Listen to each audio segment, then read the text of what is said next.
Hey there trainers, this is your guide to Gardevoir in Pokemon Unite. Please note that this is an early interpretation of the game's mechanics and the meta may progress and change slightly or drastically. Gardevoir was the first newer unit released in Unite, and as such people have taken an immediate interest in it. As everyone's favorite gender-ambiguous waifu Pokemon, its Psychic Fairy typing hints that it will want to do big damage. Big damage. Boy does it deliver. Gardevoir is considered in-game to be an intermediate skill level unit. It deals high damage with little to no sustainability, and it also grows very slowly, remaining a Ralt until level 6 and then finally reaching full power as Gardevoir at level 10. It's a slow start for the little baby Yoda look-alike, but once it reaches a full potential, oh boy. Just don't expect it to dominate the early game without substantial help from your mid-lane monsters. Guardian is all about explosive damage, and you basically want everything dead before it can touch you, as its paltry 6,320 hit points and 174 defense is some of the lowest in the game. This is compensated for by its absolutely obscene 1000 special attack, which is the single highest damage stat in the game. Starting off with items, Guardian has a few options. For held items, I would recommend special attack increasing. All of them. You want to explode everything. Gardevoir is the Psychic Arbiter of Destruction, and it's a matter of time before it reduces the entire enemy team to nothing but a pile of dreams and ashes. Therefore, I recommend Shell Bell, Choice Specs, and Special Attack Glasses. You can swap out the Shell Bell for Energy Amplifier if you have a lot of confidence and just want to end the world now. Experience Share is also not a terrible idea. Given Guardy is a late bloomer and has a lot of trouble taking down wild Pokemon early, you are ensured to be the lowest experience on the team in most matches. For battle items, you can use Eject Button from Ability, as once Ralts evolves, you lose Teleport and that makes getting around a bit slower. I would, however, recommend Goal Getter if you have it. Stacking the special attack from Choice Specs is going to help that late game damage dealing potential, and we're talking about dealing 40% to an enemy Snorlax here. But you are so tiny and squishy, the faster you can dunk and get out, the better. Let's move on to abilities and moves.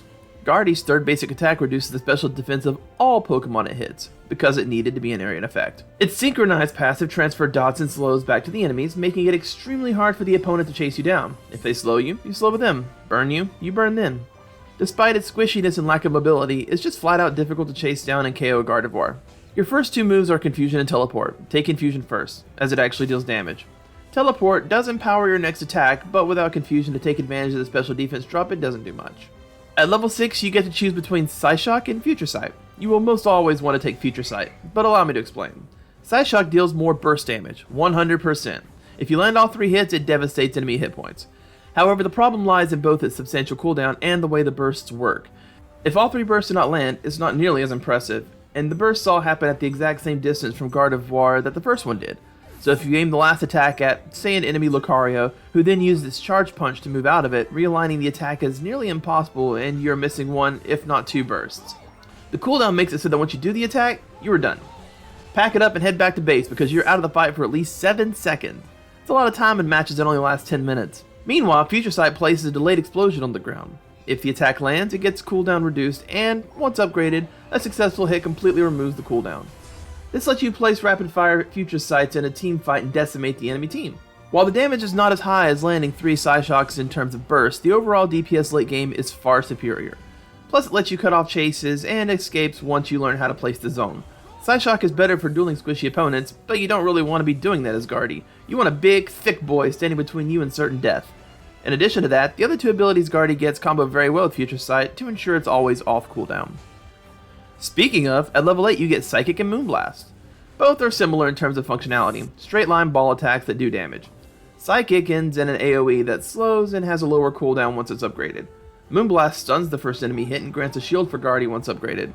You can't really go wrong with either choice, as both will help you land Future Sight attacks to disrupt the enemy team, but I tend to favor Moonblast for the hard stun and the only bit of survivability Guardy gets. Fairy Singularity is Guardy's Unite or Ultimate attack.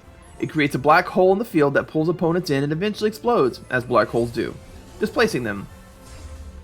This is not only a solid crowd control effect on its own, but it also combos amazingly with its big burst damage moves. Preventing the opponents from being able to run away easily makes landing Future Sights great, plus the displacement is usually high enough to land another Future Sight. Gardevoir's a laner. I highly recommend not taking them into the jungle, unless forced, of course. They need the fast spawns and protection of allies to stay in the game and get their Wheaties so they can grow up to be nice and, Kirby? Plus, Guardy just has no gank without their level 8 move, and even then it can be iffy. Go into a lane with a reliable support, or Score Bunny, ranked. And farm those levels up to get your evolution as soon as possible. Then wreck shop. Stay behind your beefy fanboys and don't let the enemy Lucario get too close. That's really it. Guardy's a super high damage late game hyper carry that can change a 300 point down loss into an easy W as soon as it hits level 10. Get into practice mode, get a feeling for its attacks and combos, and get to deleting. For more guides coming up, be sure to like and subscribe, join the community Discord to play with us, and follow me on Twitch. Link for both is in the description, and remember, have fun and be sure to call your role pre-game